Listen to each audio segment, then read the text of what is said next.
Welcome to Season 3 of The Biz Show, sponsored by Invest Choir. Discover what's next with this insightful podcast. And now, your hosts, Barry and Lisa.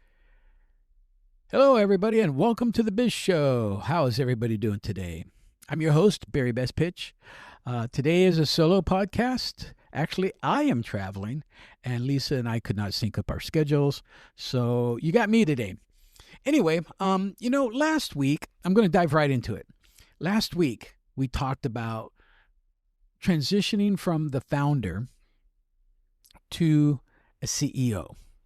And, in a half an hour, we cover a lot of the basics and stuff like that.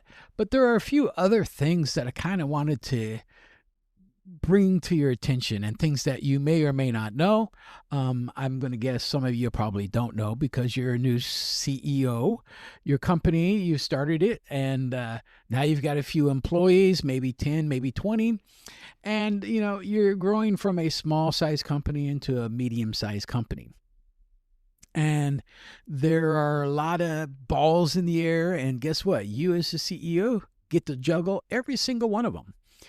Yes, you're going to hire people to do certain jobs, perhaps an HR director for hiring, a payroll person, a salesperson, a marketing person, customer service person, and then maybe some engineers or people who are going to do the work, right? So the company can grow pretty quick, and you just need to make sure that you're on your game and you see all of that. And you can watch and see what happens. So I just kind of want to go over that kind of in a nutshell. I mean, we covered some of this last episode, but, I just want to say this, right? As a founder, right, you started the fire, right? And so you had the idea, the concept, and you put it in motion, right? You started that fire. As a CEO, there's a shift. You're not starting the fire anymore. Now, you're keeping that fire burning, right? Clearly, consistently, and profitably. So there's a big difference between the two, right? The founder is the envisionary who created the idea, who worked, whether it's, services, whether it's a product, built the product. But now comes the real hard part, and that is building a business around it, right? Because not all products need a business built around them or services. As the CEO, right, your role really is people, pressure, and performance, right? You're going to hire people. You're going to manage people.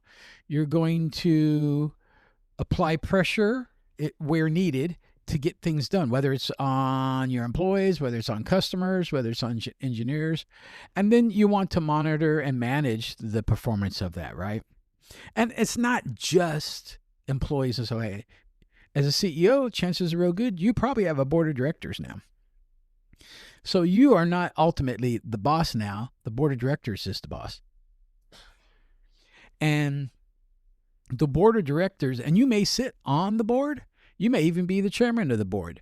But if you've taken investments in for your company to grow it some, and a lot of people have, excuse me, then you're looking at some people who want to have a say in your company, right? If you're looking for $100,000 and you've had $50,000 of investments coming from 5 different people, maybe say $10,000 each, well, each of them going to want to have a share of the company. Number one, that's, they bought stock in the company, so they do have a share. And ultimately, the CEO answers to the board of directors, and the board of directors may answer to the shareholders. So it kind of depends on the size of your company. Some of you might just be a small company, 10 employees, and that's fine. And you don't have any investors, so you get to make all the decisions.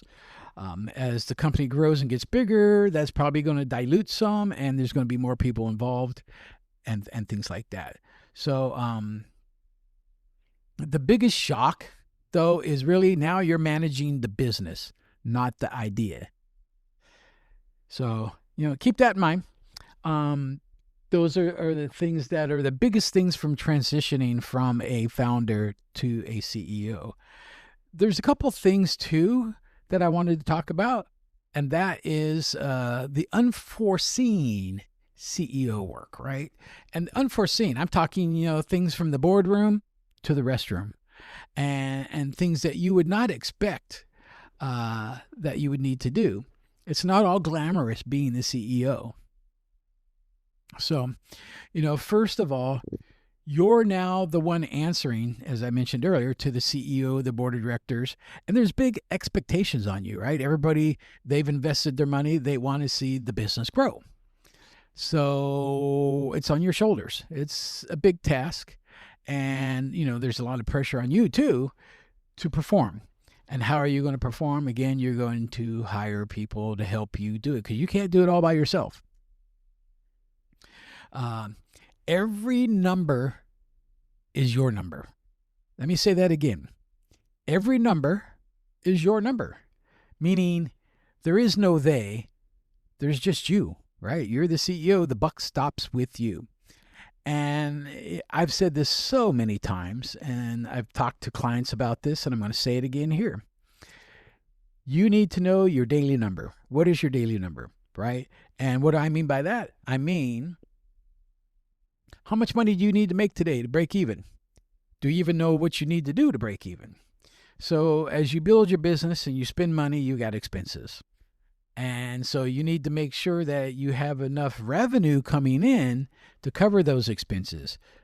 Those expenses are also going to include, the product itself, salaries for your staff, rent, lease, electricity, water, supplies, anything that you need, SG&A. Those are the things that are going to help you run the business. Do you need a storefront? Maybe. Maybe you don't, but you might need a website.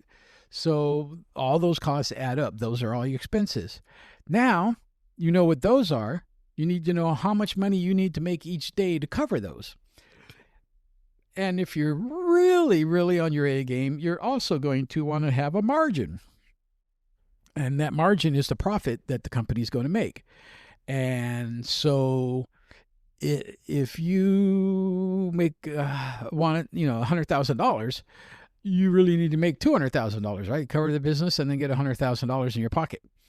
And if you're a medium-sized company, it's probably not necessarily you are the sole proprietor of it. You're a employee of it. And we've had some discussions in the past and in previous podcasts, but I'll just mention briefly here. There are different types of businesses because I did mention sole proprietor, which is one. There's partnerships, there's LLCs, there's S Corps, there's C Corps in those orders, right? I suggest everybody go with a LLC or above, S Corp. Unless you're a large corporation, you don't need to be a C Corp. But a LLC or a S Corp are probably the ways to go. The reason for that is now the company is an entity in its own. It's like another human. So if you get sued, the business doesn't get sued. And if the business gets sued, you don't get sued. You don't lose your home. You don't lose your car. You don't lose your boat, right? Completely separate. So there's a safety net on that, and there's taxes and so on and so forth. LLCs got a pretty good tax rate. Anyway, sorry, I diverged. I get off that, but back to it. You are the man in charge, right? Or the woman in charge. So it's just you. There is no they. One of the other things that you are going to find yourself doing on a daily basis, if not an hourly basis, is firefighting. And if a shipment's stuck, it's on you. Your number two just quit, it's on you. A client is threatening to walk away, it's on you. So as a CEO, you don't get to say, that's not my job. Every job and every position in the company is your job.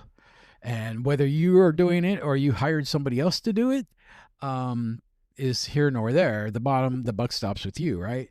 Hopefully you've hired people to do it, and hopefully you've trained them well. They know what they're doing. They know how to do it, and you've given them the latitude and the leeway to adapt and adjust, at least within some type of a range, right?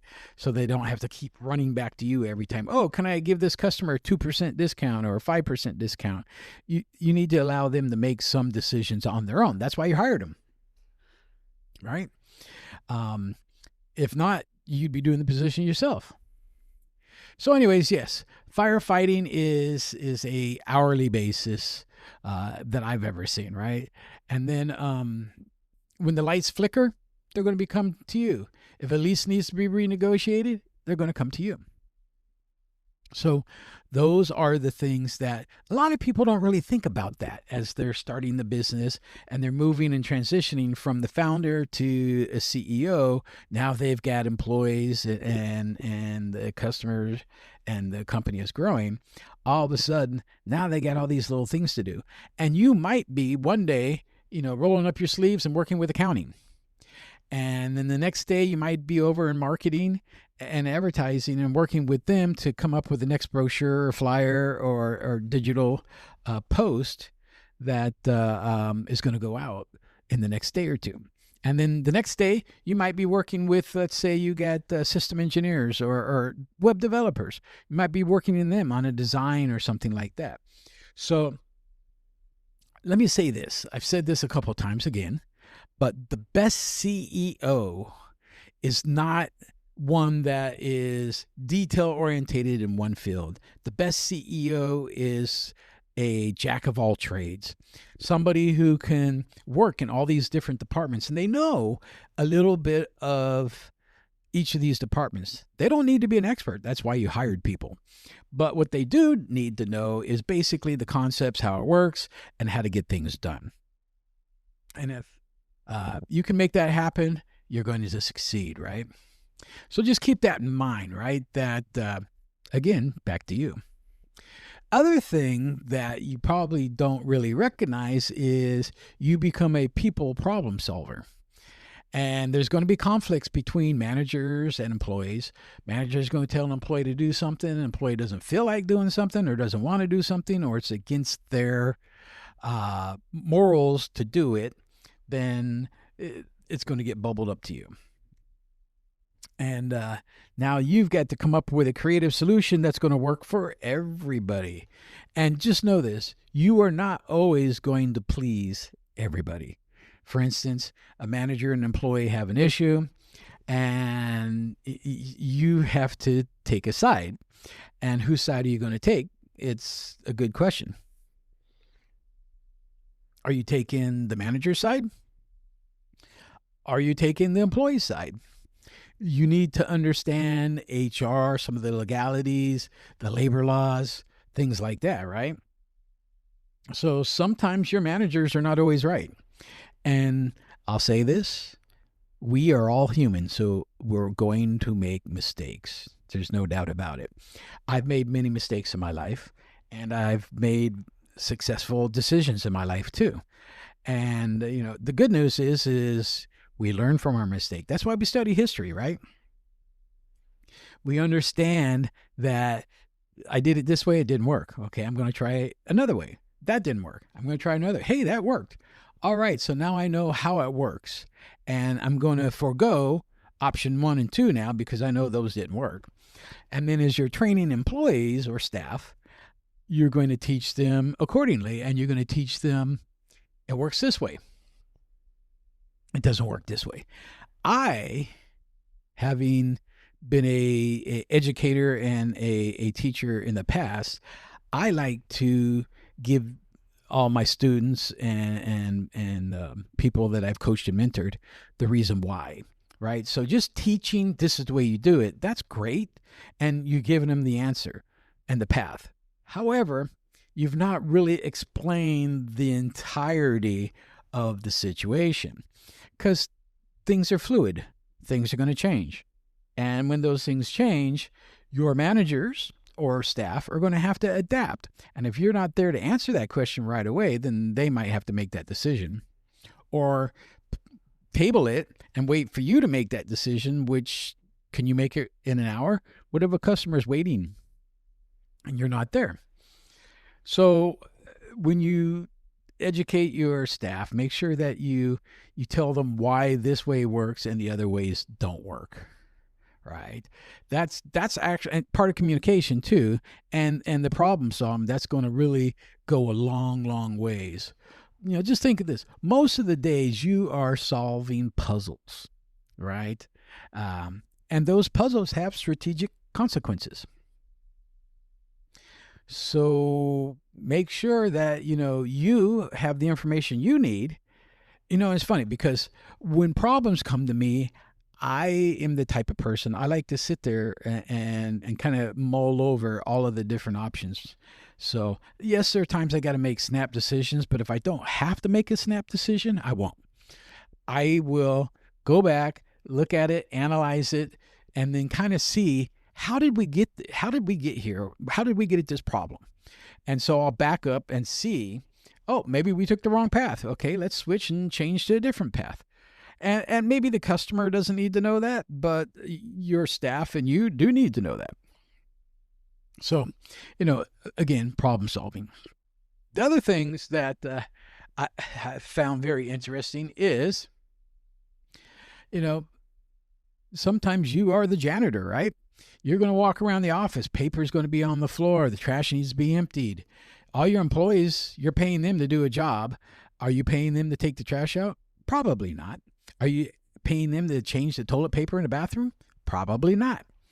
So unless you've hired a janitorial service to come do that, chances are real good you're going to do it. Unless you can negotiate with one of your staff members to do it. But just know that could at some point become a full-time job, right? So, it's not just that, but there's times you got to figure out, hey, payroll didn't hit. None of the employees got paid. What happened? Are you doing payroll yourself and forgot? Are you using QuickBooks and something didn't go through? Or are you using ADP or Paychex or whatever the case might be, Gust, and there was a glitch somewhere along the way?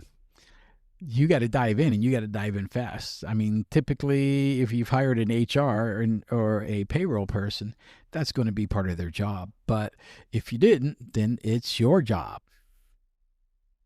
And I will tell you this, always, always, always take care of your staff, right?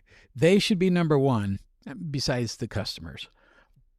And I say that because they face the customers. They talk to the customers. If you make them happy, they're going to do their jobs well. You need to check in on morale and make sure that everyone is happy so that your customers are happy. Because if your employees aren't happy, your customers aren't going to be happy, because your employees are going to start complaining to your customers. And then your customers are going to think you are a bad boss, bad CEO, bad company. You don't want that. I've always been in the in the CEO groups. I'm probably odd man out because I look at employees as assets to the company. Most CFOs and CEOs see employees as liabilities, right? Because the biggest expense on a P&L is payroll. And that's the biggest expense. So when stuff starts happening, the first thing that gets cut is payroll. And that means what? Downsizing, layoffs, things like that. I always make that the last ditch effort, right? So I will, maybe I need to put a few projects on hold to get through this late time. Maybe we need to cut back on some office expenses. If I can do that and keep my staff, I will absolutely do that. So again, a lot of things to think about. One of the biggest things here that I really wanted to mention is protecting your time. And what I mean by that is you need to carve out some time to think. And that time should be just for that, right? You're the visionary of the company. You've set the direction. The founder has created the idea, You now as the CEO are moving the company along, but there's railroad tracks and a vision and stuff that you need to create and follow. So I try to take 1 hour a day, sit in my office with my notepad and do nothing. Just think about the business, of course, but think about, what am I not seeing? What's going on here? What's broken and none of my staff are telling me? Or, what's the one thing that would make everything else easier, right? These are the questions I ask myself daily, right? What am I not seeing? And then I kind of know my employees and know hopefully where they're struggling and how I can interact in some aspect, whether it's providing them more skills, providing them more resources to make their job easier. And then I go around the office every single day and I talk to employees.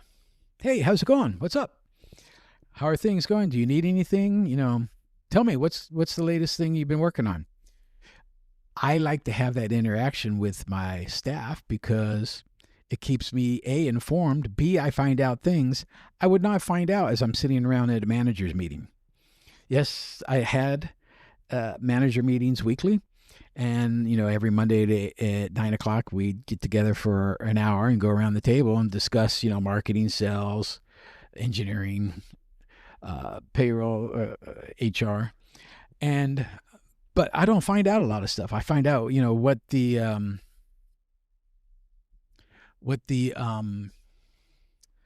manager wants me to know, but the manager doesn't know everything either, right? So it's really good to kind of walk the floor. And I typically pick a department daily, and I'll go to that department and walk around and talk to them. You find out a lot of things, let me tell you. But the thing is take an hour out of your day, sit down and think. You can meditate, do whatever you want to do. That doesn't really work for me, but I do sit down and I think, and those are the questions I ask, right? I ask, what am I not seeing? And then how do I make this better? And then, as I kind of think about each department, it kind of puts things into play for me. So let me say this. If you don't stop to think and create some type of strategies, you're just managing a treadmill. You're not managing a company, right? And because a treadmill does what? It just goes round and round and round and round. I could say treadmill, I could say merry-go-round, same thing. The same problems are going to keep coming up every so often. So, how do you fix those? So, to me, thinking is strategic and it's strategy. It's thinking about vision. It's thinking about how I can stop being reactive and start shaping the future of the company. Those are the things that will really help you and your company go far. So let's talk about daily habits, right? So there are 5 non-negotiable CEO tasks that need to be done. I do them every day, but you should at least do them once a week, right? 5. The first one is team check-in, and I mentioned that just previously, right? I'm not looking for status updates. I'm listening for morale, not metrics. I don't need the detail. I'll get that from the managers at the managers meeting. I want to know the deep gritty of what's going on. Second one is I have one-on-one meetings with my number 2 every day. Discuss with them, they really help keep me focused, and they can take some of the things away from me and do them themselves too. And I trust them to do that. So just, second command, it's really your sanity lifeline. Number 3 is review your cash flow. As I said, you need to know your daily number, right? And you need to know what your margins are, what your liabilities. Are you going to make that nut today? What's your burn rate? So that's something people hear about all the time. What is a burn rate? Well, a burn rate is how much cash you blow through daily and weekly and monthly. and you don't have anything to cover it with. So you burn that money away, right? Whether it's 5,000, 10,000, 15,000, 100,000. Those are things you need to know. The second thing I do, this one is more on a weekly basis, but customer time. I like to spend a minimum of 1 hour per week with a real customer, a real client.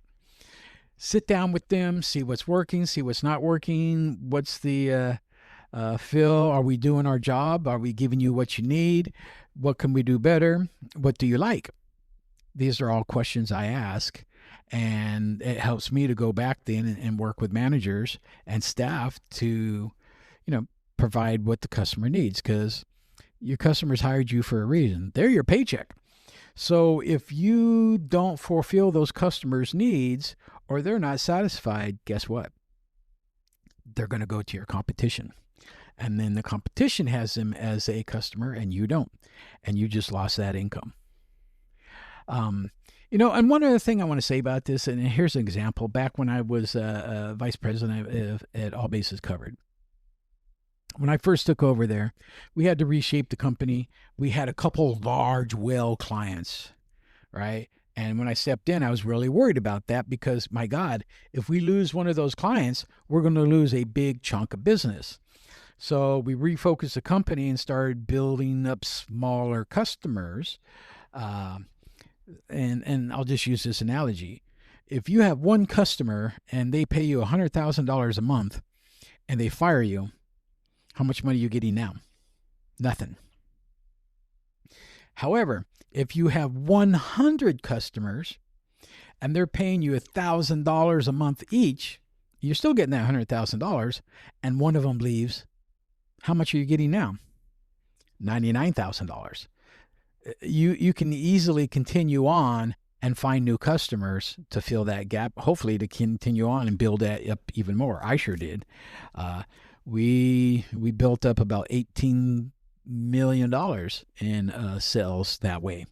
Works well. And it's easier to maintain the attrition rate of customers going out the back door and customers coming in the front door. And then, the last thing is, don't forget, think time, right? You need that quiet time to think about next steps. What's going to happen? What's going on? Where are we going to go? How do I make this better?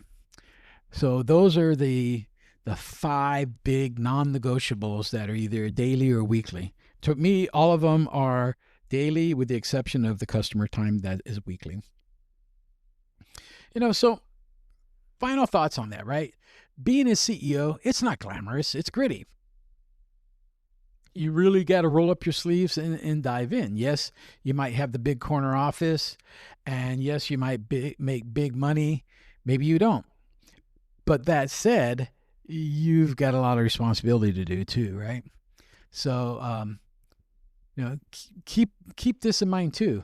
If you own the pressure, protect your thinking time. Let me say that again. Protect your thinking time. And love the details that come out of that, right? Because they're your details. Anyway, that's all I have for you guys. I just wanted to kind of add those things from last week's podcast. I hope you are doing well. Please don't forget to subscribe. That helps us, Lisa and myself, a lot. The Spotify and Pandora and Apple and Amazon, they all have algorithms they run. The more subscribers we have, then the more they throw us out in the search engine, more people get to listen to us. Anyway, appreciate that. You guys have a great day, and we'll talk to you next week. All right? Have a good day. Bye. Thank you for listening to the Biz Show podcast. Subscribe to stay updated and follow Barry and Lisa on Facebook at The Biz Show. Share your comments or suggest specific business topics you'd like to hear. Bye!